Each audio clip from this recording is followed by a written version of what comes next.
คือเจ้าหนัก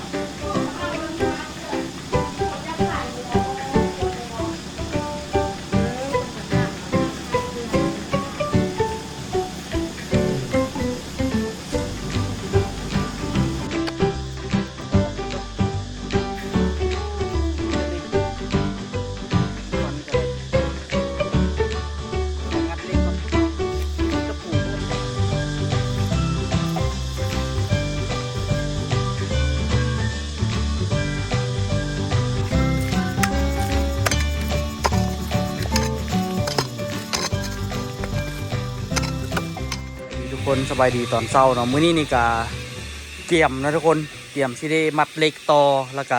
โทรไปล้มพ่อจอยละมื้อเช้านี่พ่อจอยว่าเฮ็ดตามนั่นแหละตามลูกเว้าหั่นแหละมีแต่ที่คานแล้วเอาระดับต่ำคานตัวเก่าแล้วก็เทไปโลดเราว่าวันที่13เราสิมาเอาเด็กน้อยออโต้เด้อขี้ดื้อเด้อวันที่13พ่อจอยสิมาแล้วก็ค่อยๆเฮ็ดท่าบ่คันลูกได้ตั้งเสานี่อย่าไป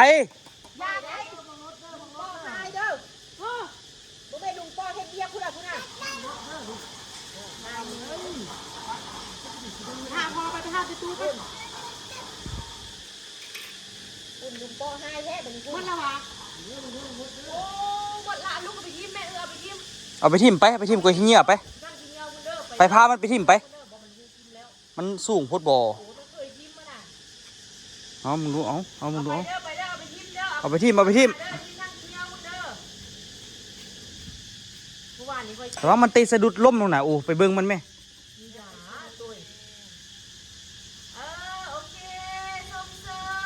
ส้มเซยวันนี้ส้มเซยก่อนโตเก่งแถวะโตเก่งแถวะทีเดียวที่จริงกระเขื่อนเพราะตาย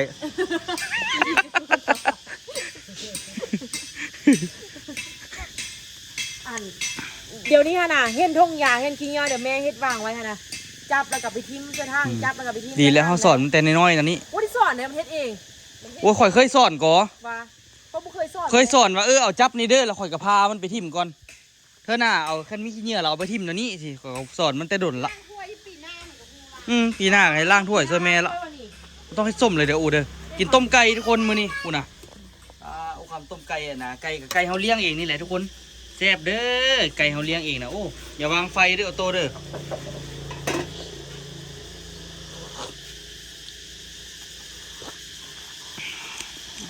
น้ำปลาจะใส่เป็นงัวหรอวะเชื่อดิดูบอกว่าได้น้ำปลาเบียดนะทุกคนแล้วก็ให้เจลดิเป็นงัวกับพอแล้วแหละมันเป็นแบบขาดอะไรพวกขาดเกลือจางเกลือพอละมาลองใส่ก่อนเรามาลองซีมเบิ้งเรื่องมันจะเค็มใส่หรอใส่ลายปิดเลยก็ได้ออกเลยก็ได้ฝาแต่มันห้อนแล้วแหละนุ่ยมันยากกันได้ป่ะนี่ไปเข้าไปสุกเราบอกแจวดิโอ้ไปแจวดีๆเด้จึงสิครับตำมือก็ได้ตำบุส้มแม่มึงหรอกินต้มไก่ทุกคนเนาะแต่ว่าบริทานคลิปแต่แรกให้ทุกคนเบิ่งแต่แซ่บแล้วไอ้ลูกคิดว่าเอาวันที่ไหน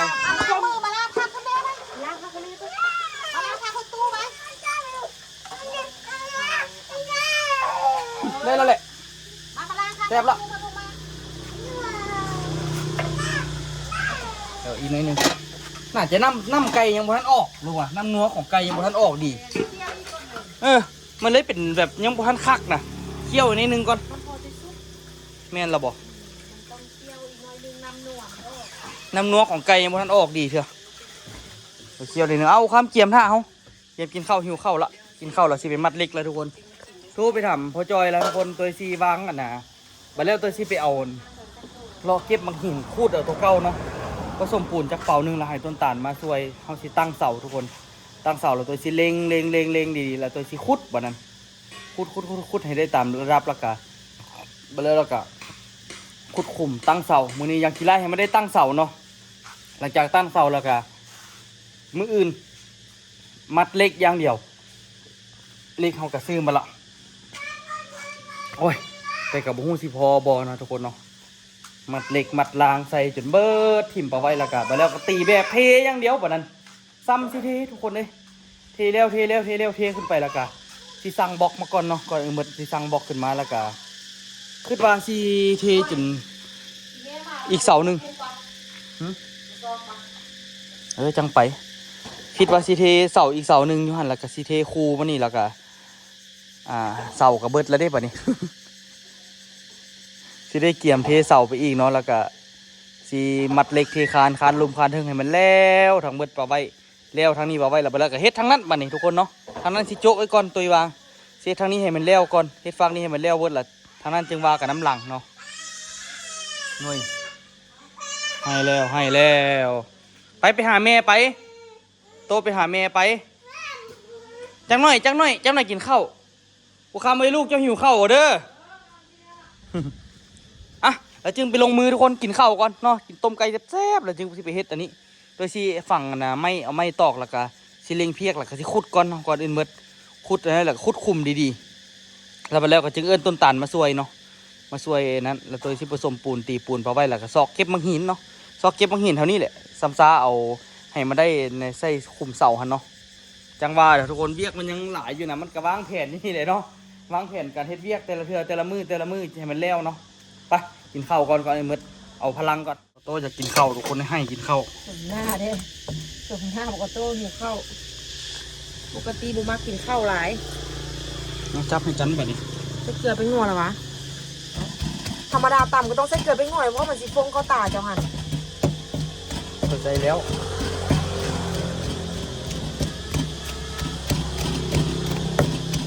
ตามสูตรประจอยโบเฮ็ดแรกเลย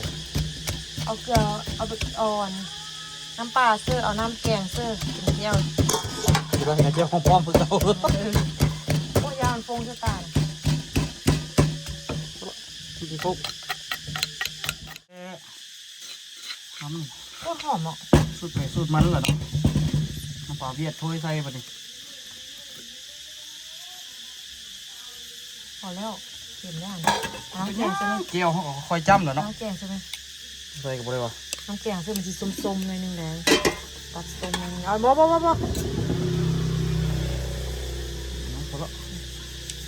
นะ กินข้าวตักแกงรส วิตามินสูง เบื้องคนน่ะหิวข้าวทุกคนเลย แล้วเคยเอาเงิน มายืนให้ มายืนแล้วจะเอาค่าข้าวเพิ่มค่ะ กินได้กินว่าสมหน้าดิ สมนะปกติหมอบอกว่าคันว่าลูกบ่กินข้าวนะให้จังไดเขาว่าส่วนหลายนะเกิดจากสาเหตุที่เอานมให้ลูกกินหลายเกินไปเพราะว่ามันหิวขอไม่ได้ให้มันหิวเบอร์มันกินอย่างขอนะเดี๋ยวมันหิวมันจะให้กินเองขอนะ แต่อันนี้ก็ให้นมมันกินอยู่ปะ ให้นมป่องมันบอกจะกินอันนี้เดี๋ยววันนั้นเดินกินนี้แล้วเด้อ ก็จานใหญ่มันอย่างอู มาสู้แต่โต้แล้วมันก็มากินนมตัวขนมนี้เด้อไม่ขนมน่ะ นะโตมากินแล้วเขามากินแบบนี้นะ ขนมเนี่ยอยู่ในกล้องนี้เลยเนื้อมือปันเนื้อไม่เข้าในจุกมันกินสลีมันมีมันนึงอีกเซา เอาไปกินเนาะ โอ้ยชุดข้าวเลยพวกเนี่ยกินขนมชอบว่าขนมนี่แล้วทุกที่นำ กินข้าวเพื่อจะให้เบี้ยทุกคน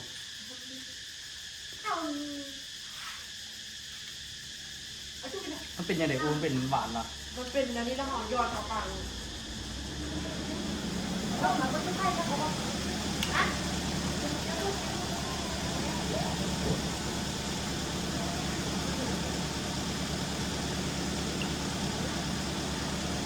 จึงให้มันกินข้าวก่อนนะท่านบีบสองบีบละ บีบแล้วบีบแล้วมันใช่เจ้าเลยจ้าเอาน้ำมา ไก่บ้านทุกคนมันแซ่บ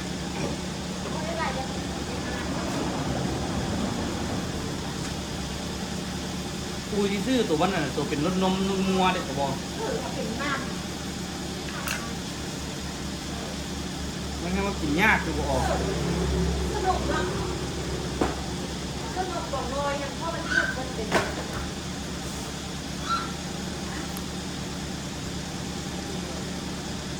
มาไม่จัดมากินข้าวซะ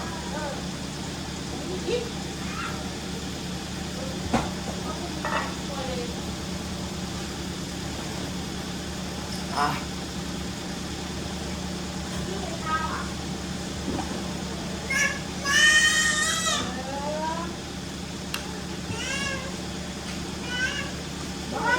มือนี่มือตั้งแต่เมื่อวานกับมือนี่นี่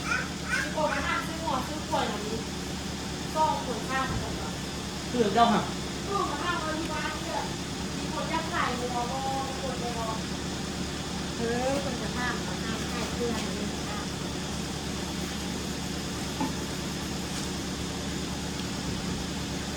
ทำระบบในตู้ได้ นายห้อยอยู่เลยเขาเองไปรับนายห้อยเหรอ ผู้เฒ่าจะได้ยังไงเอาว่าพ่ออ้างชื่อนะเป็นจับอยู่เป็นต้นเต้าหมดไม่ลำบากแล้วต้นเต้าหน่อยแม่เอาเต้าไปดูตอนต้นเต้า เอาเตาไป เต้าไปเห็นไหมต้นเต้าเนี่ยก็เกิบซะก็เกิบจะไปนอนต้นเต้าก็เกิบบนนี้ได้ ขอโตไอ้อาเซียนเจ้าเนี่ยละ ไปต้นเต้าแบบนี้นะ ไปรอโตต้องมาที่ไปล่ะ เซ็ตกูทำกูมีเม็ด ฮะ กูฟังกูไม่มีเม็ดนะไปดับนะ จะเป็นเต้า เอา เปิดไฟให้เลยเอากินข้าวทุกคน วิตามินสูง เบิ่งคนน่ะหิวข้าวทุกคนเลย แล้วเคยเอาเงิน มาให้มายืนให้ มายืนแล้วจะเอาค่าข้าวเพิ่มค่ะ กินได้กินว่าสมหน้าดิ สมนะปกติหมอบอกว่าคันว่าลูกบ่กินข้าวนะให้จังใดเขาว่าส่วนหลายนะเกิดจากสาเหตุที่เอานมให้ลูกกินหลายเกินไปเพราะมันหิวขอไม่อะไรมันหิวเบอร์มันกินอย่างขอนะ อัน เนื้ นี้ อมันหิวมันจะให้กินเองขอนะ แต่อันนี้ก็ให้นมมันกินดีกว่า ให้นมป่องมันบอกแล้วกินอันนี้เดี๋ยววันนั้นเดี๋ยวกินนี้แล้วเด้อ ก็จานใหญ่ไม่อย่างอู มาสู้แต่โต้แล้วมันก็มากินนมตัวขนมนี้เด้อไม่ขนมน่ะ นะโตมากินแล้วเขามากินแบบนี้นะ ขนมเนี่ยอยู่ในกล้องนี้เลย ทำก็ได้เต้าเป็นปันเนื้อมือปันเลยไม่เอาในจุก มันกินสลีมันมีมันนึงอีกเซา เอาไปกินเนาะ โอ้ฉันพูดข้าวเลยพวกเนี่ยกินขนมชอบว่าขนมเนี่ย ว่าทุกทีน กินข้าวเพื่อจะให้เบี้ยทุกคน ำข้าวเอาทุกทีน มันเป็นยังไงอูมันเป็นหวานนะ มันเป็นอันนี้ละหอมยอดเข้าปาก แล้วมันก็จะใช่แล้วเขาบอกนะ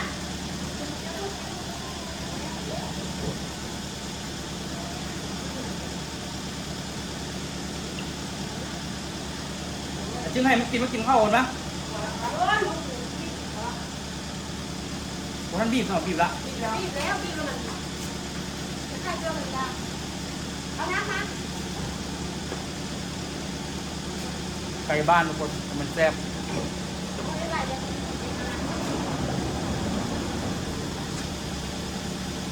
กูที่ซื้อตัววันน่ะตัวเป็นรสนมนุ่มงัวเด็ดกระบอก เป็นน้ มันงั้นมันกินยากคือบ่ออก ำสนุกเนาะสนุกกว่าน้อยยังเพราะมันเลือกมันเป็น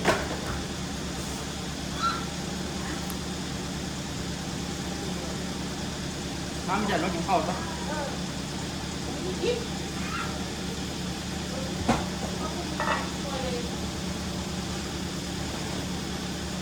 อ่ะ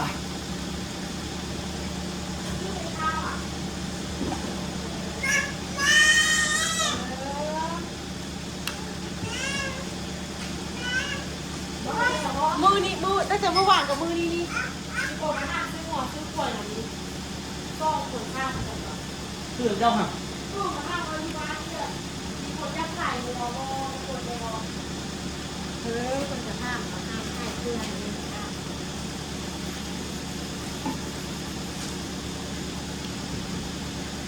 ทำระบบในตู้ได้ นายห้อยอยู่เลยเขาเองไปรับนายห้อยเหรอ ผู้เฒ่าจะได้ยังไงเอาว่าพ่ออ้างชื่อนะ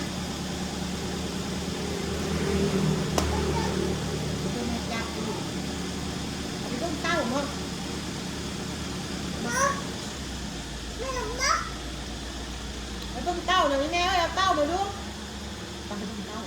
เอาเตาไป เก้าไปเห็นไหมคือเก้าเนื้อเกิบซะเกิบจะไปนอนบนเก้าเกิบบนนี้ได้ ขอโตไอ้อาเซียนเจ้าเงินละ ไปเพิ่งเก้าบนนี้น่ะ ไปรอโตต้องมาที่ไปอ่ะ เซ็ตกูทำกูมีเม็ด ฮะ กูฟังกูไม่มีเม็ดนะไปดับนะ จะเป็นเก้า เอา เปิดไฟเลยเอากินข้าวทุกคนตัวปักหลักอยู่แจนั้นไว้แล้วนะทุกคนถือว่าเงาเติบอยู่ดิอันนี้ก็จะได้คุดคือกันไปเจาะชั้นนี้ก่อนมีแต่เล็กเว้ยเอาที่ฟันก็ได้เดี๋ยวเรางัดเล็กก่อนนี่จะตะปูโพด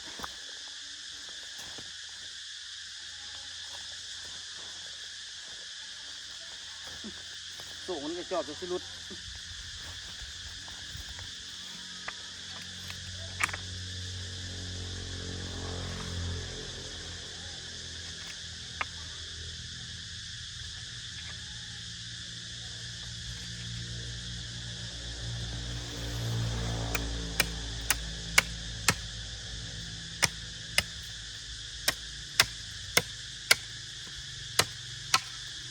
ทะเลสีดำ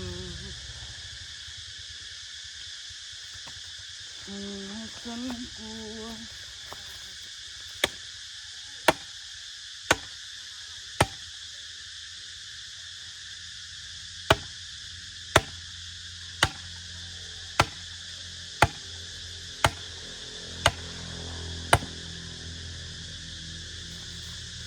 เรียบร้อยเนาะทุกคน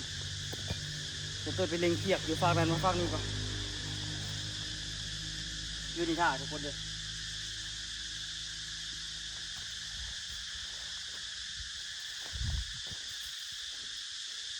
สิได้ฟันอันนี้ออกก่อนกีบพอดี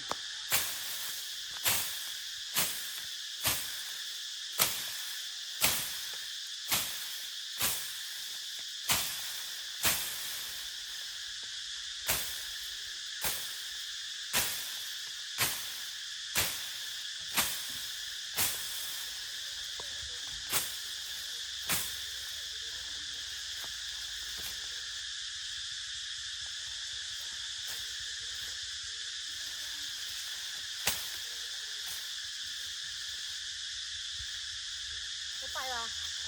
ฮะไปใส่ ตอนกุ้ง ไปเบิ่งอันนี้ก่อนจับอันนี้ก่อนไป เขาจะท้องไปห้องน้ำก่อน เดี๋ยวผมได้เนาะ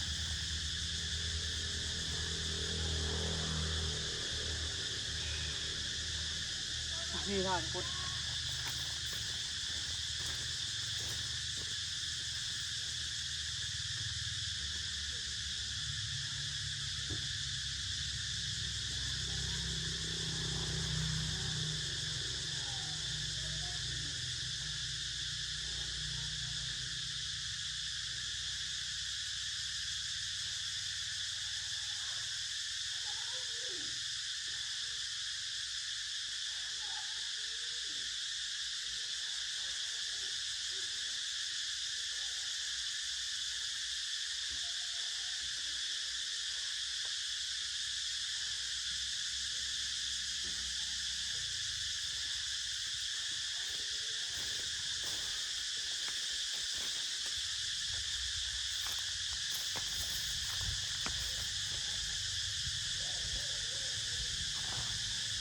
หลายเติบอยู่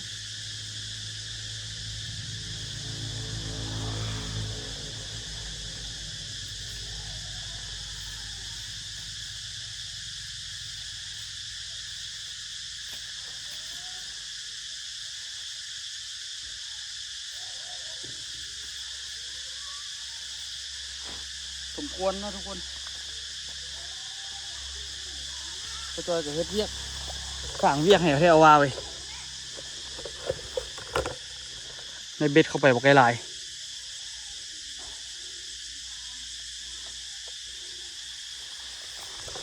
ทุกคนเพียกนี่หาเสานี่จะตัดออกขุดออกหลายเติบ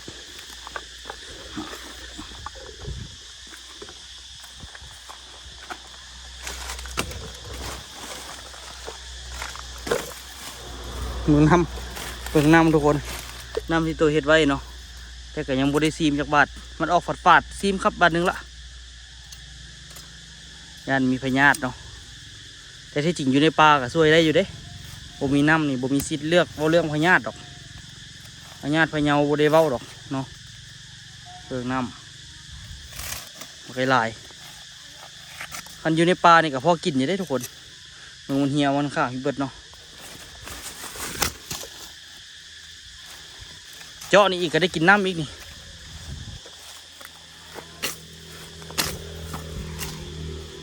โอ้สมควรเนาะ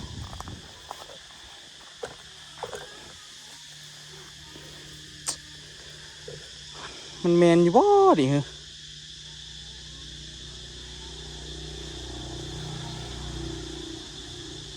มันต้องมีอย่างผิดพลาดเลยวะคือว่าไปกว้างแท้เดี๋ยวตัวลองแค่กุญแต่ละเสาบางก่อนว่ามันซ้ำกันเบิดบอที่จริงมันกะเสาคือกันเบิดอยู่นะล่ะ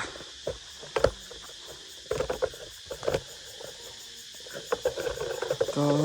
ก็รอรักถูกทอดทิ้ง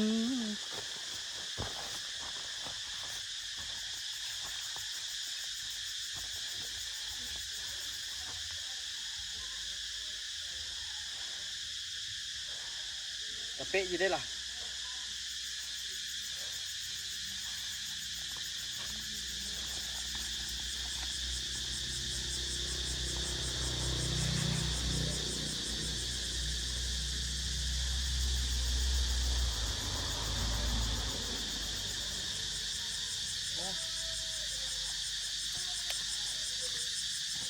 มันคัดง่ายเนาะเกียบไปน้ำ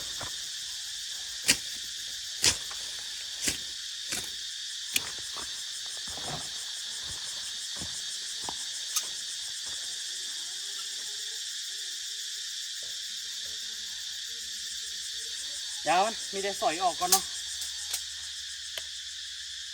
สอยออกตามนี้แหละจึงมากระแทกอีกน้ำหลังอีกเนาะ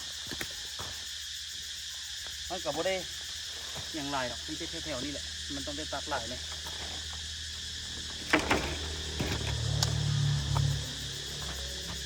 จอยก็กูรอรักถูกทอดทิ้ง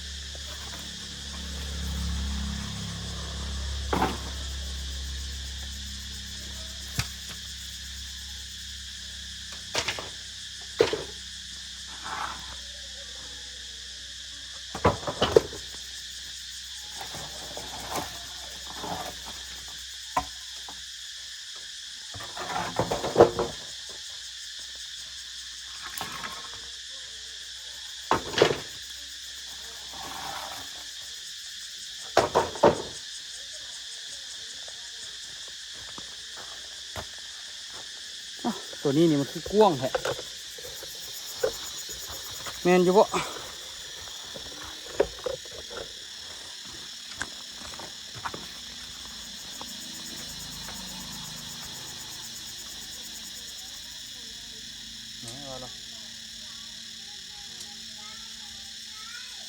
แมนกับเกือบแมนแล้วแหละ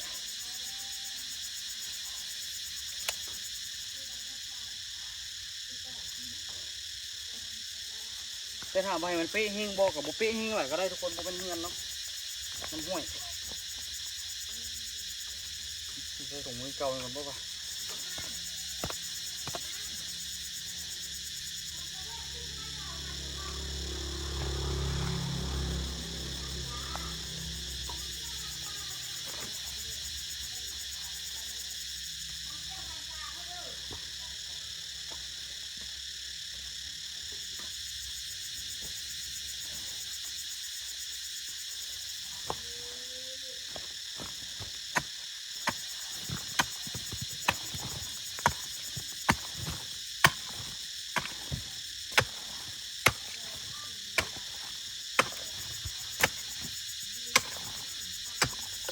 มันได้ขุดยังไงนะทุกคน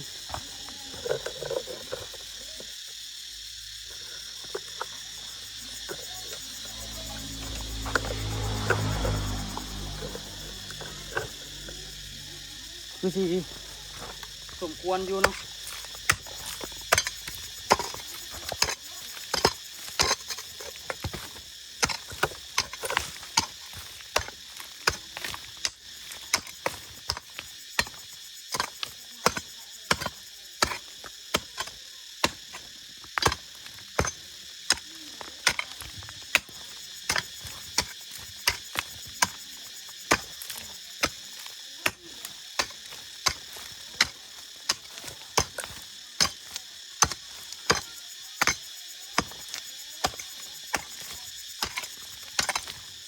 จอยกับเพิ่มเวียกขนาดเลยทันทีที่ยับมาแจนี่ต่อเขานี่เป็นหลัก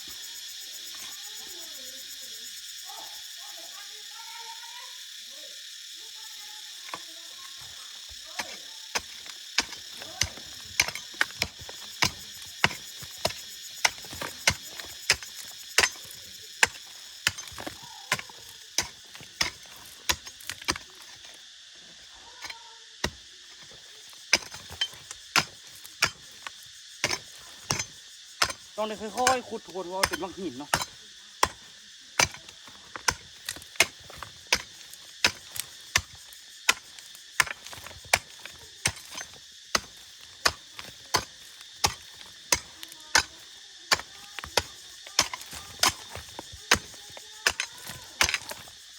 ขุดแล้วก็ได้ส่วนนี่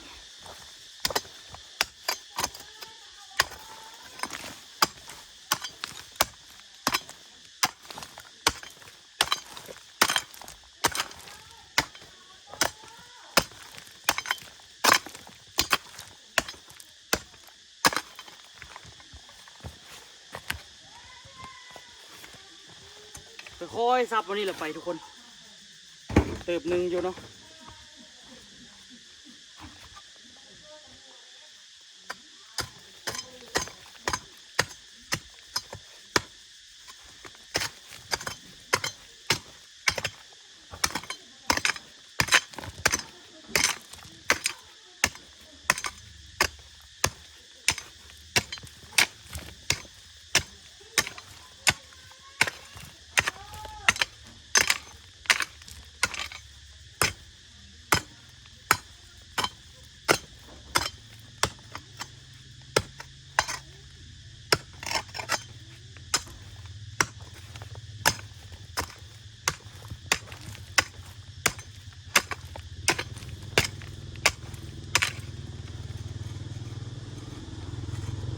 โอ้สดสีแล้วทุกคนเลย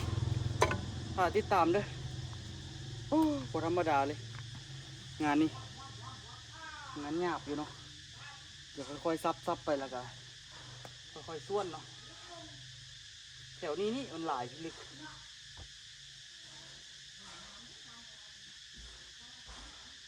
สมมาพาควรสายเติบ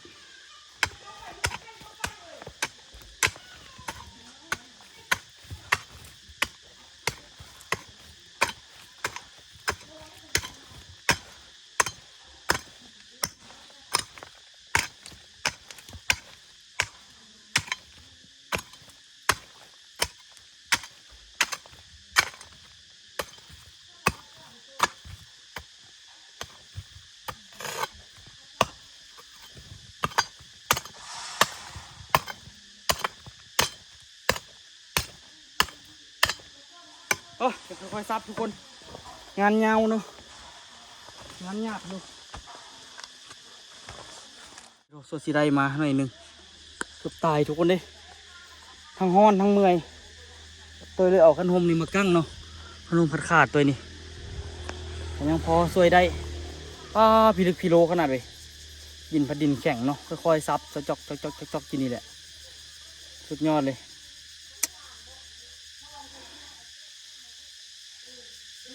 คือว่านักงวงอยู่ขุดอันนี้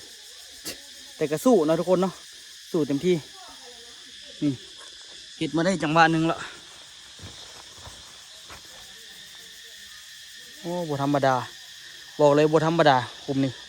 สิได้ค่อยๆเซาะบนนี้อีกวันนี้คอยเซาะค่อยๆแปลงอยู่นี่แหละ